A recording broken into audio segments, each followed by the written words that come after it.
Hi everyone, this is Michael Brook from Rapid Couples Counselling, and this video is entitled What Happens When the Woman in the Relationship is the High Desire Partner for Sex.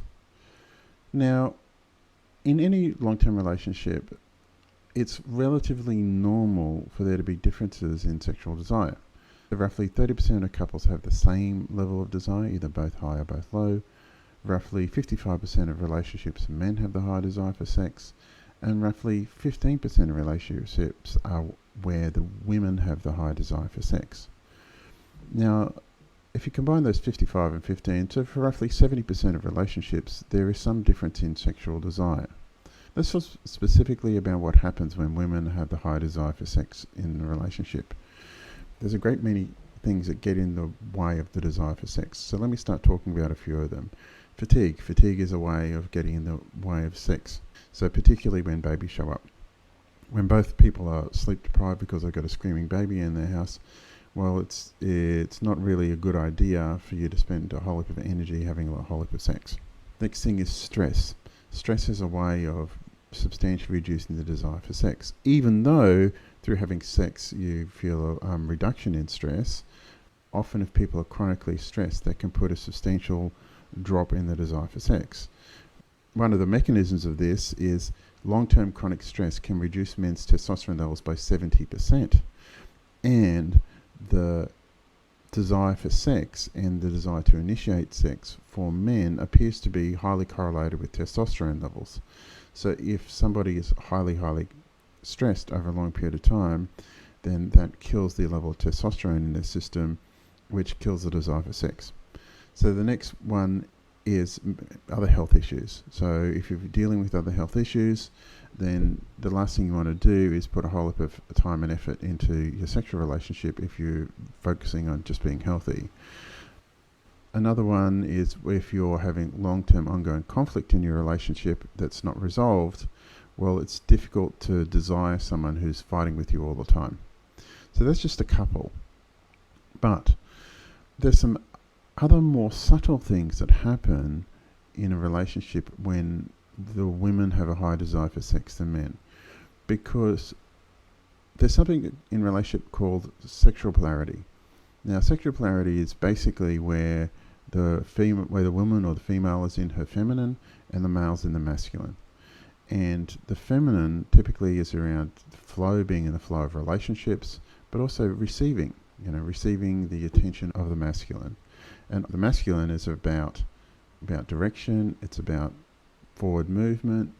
It's also about, in terms of sexuality, the masculine is about opening. It's about expressing desire. What tends to happen is relationships that work really well are often where the male's in the masculine, the female's in the feminine.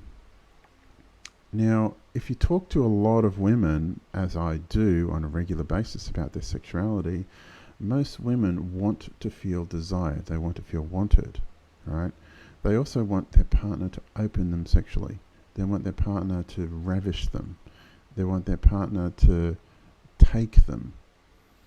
Not all the time, but they want to have that experience occasionally, right?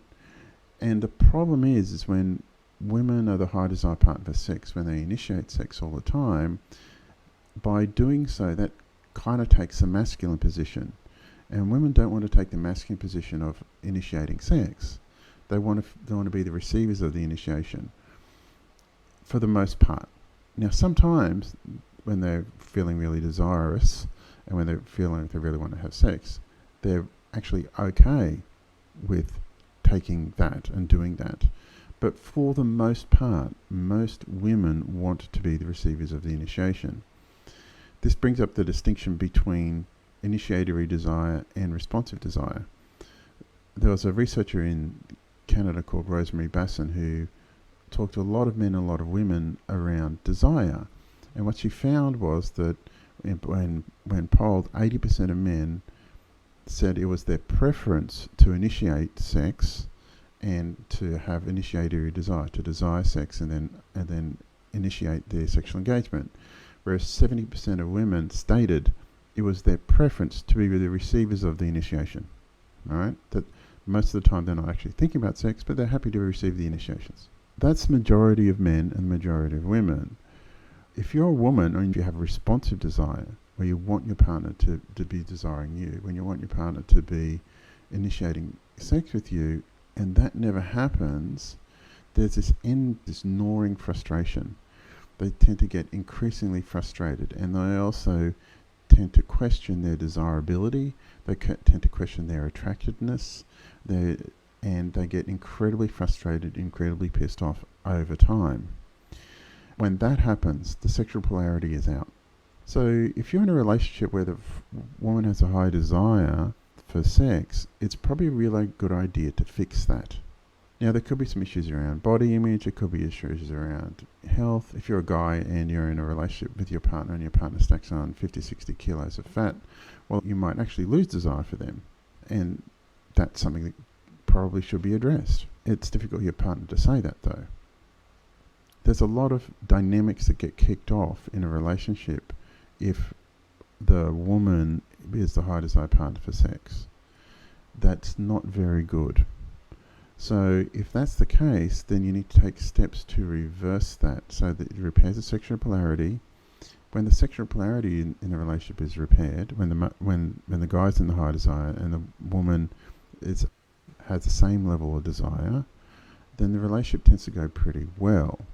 But if the sexual polarity is out, then you're going to have long-term chronic problems that you probably should avoid. So I hope this has helped. If this is going on in your relationship, please give me a call on 0432 681 321. If you're having a problem and then you want your relationship to improve, there's a booking link in the description where you can book in for a session where I can help you with this. I've worked with quite a few couples where this has happened. If you're watching this video on YouTube, please like and subscribe to the channel, and I look forward to making more quality content for you in the future. Bye.